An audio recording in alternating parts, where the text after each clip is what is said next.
बड़ी खबर आ रही है, इसका मैं रुक कर रहा हूं। इजराइल के नेगेव एयरबेस पर ईरानी हमला हुआ है। नेगेव एयरबेस को नुकसान का दावा, यहीं से इजराइल ने दमिश्क पर हमला किया था। तो ये तस्वीरें आपके सामने, नेगेव एयरबेस के, इजराइल के नेगेव एयरबेस पर ईरानी हमला। नेगेव एयरबेस को नुकसान का दावा है और जानकारी है कि जो दमिश्क पर हमला हुआ था वो यहीं से हुआ था और इसी के बाद ईरान की तरफ से बदला लेने के लिए इस एयरबेस को उड़ाया गया है।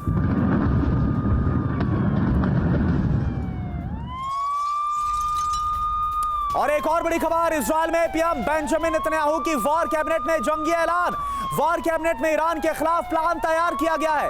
इजरायली वॉर कैबिनेट में ईरान को जवाब देने पर मुहर लग गई है। ये देखिए, वॉर कैबिनेट की तस्वीर आपको दिखा रहे हैं। वॉर कैबिनेट में ईरान पर जवाबी हमलों पर मुहर लगी है। तेल अवीव में ईरान के हमलों पर वॉर कैबिनेट हुई इमरजेंसी बैठक और साथ ही साथ ये तस्वीर आप देखिए कैसे ईरान ने जैसे हमला किया इजराइल के खिलाफ, लोग दहशत में, खौफ में, डर के मारे भागते हुए नजर आ रहे हैं, खुद को बचाने की कोशिश करते हुए नजर आ रहे हैं। 150 से ज्यादा ड्रोन, 200 से, ये देखिए आप तस्वीरें, 200 से ज्यादा बैलिस्टिक मिसाइलों का इस्तेमाल किया गया है और इसके बाद इजराइल को दहलाने की कोशिश की गई। हालांकि ज्यादातर हमलों को नाकाम करने का दावा इजराइल की तरफ से किया गया है। आयरन डोम डिफेंस सिस्टम की तरफ से जो जवाबी हमला किया गया।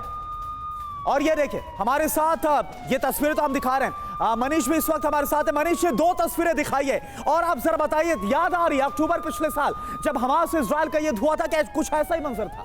देखिए, 7 अक्टूबर का इस तस्वीर से क्या लेना है ये पहले आपको मैं बता दूं। आप जो देख रहे हैं और हमारे दर्शक जो लगातार देख रहे हैं कि इस वक्त लोग बहुत भारी संख्या में भाग रहे हैं, दरअसल ये वही लोग हैं जो लगातार नेतन्याहू सरकार के खिलाफ विरोध प्रदर्शन कर रहे थे।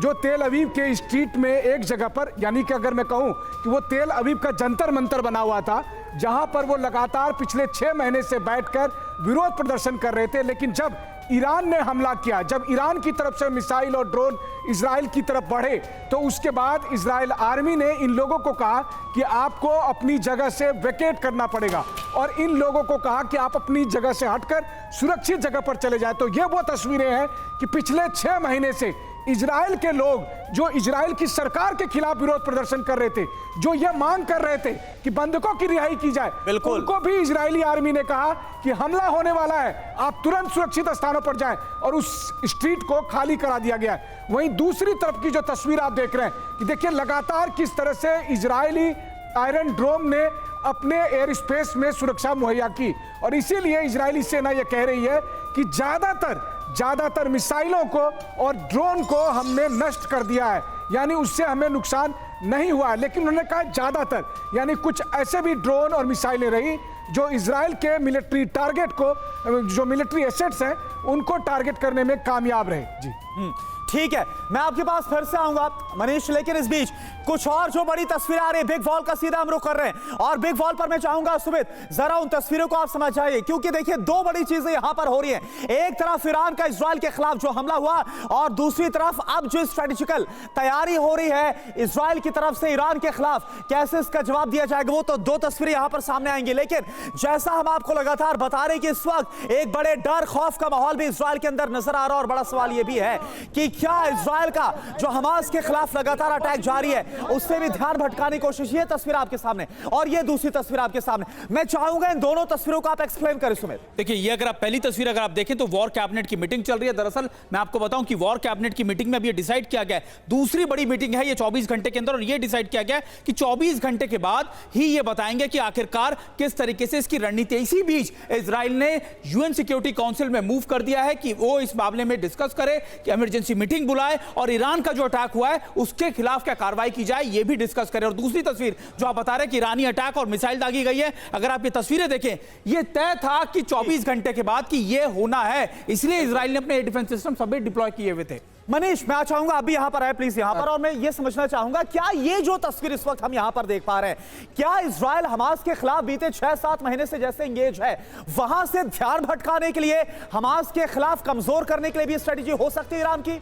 देखिए, सबसे पहले तो इस तस्वीर के बारे में एक पहलू आपको सुमित ने बताया, लेकिन इस तस्वीर को देखिए और इस तस्वीर को देखकर ये आप समझ जाइए कि दरअसल ये नेतन्याहू को मिले जीवनदान की तस्वीर है। अच्छा। एक ऐसे समय में जब लगातार ये लग रहा था कि अब नेतन्याहू को गद्दी छोड़नी पड़ेगी, लेकिन ईरान ने जीवनदान दे दिया है। आज जो वॉर कैबिनेट आप देख रहे हैं, अगर ईरान ने हमला नहीं किया होता तो हो सकता है आने वाले कुछ दिनों में, कुछ हफ्ते में नेतन्याहू और इस वॉर कैबिनेट को अपना पद छोड़ना पड़ता।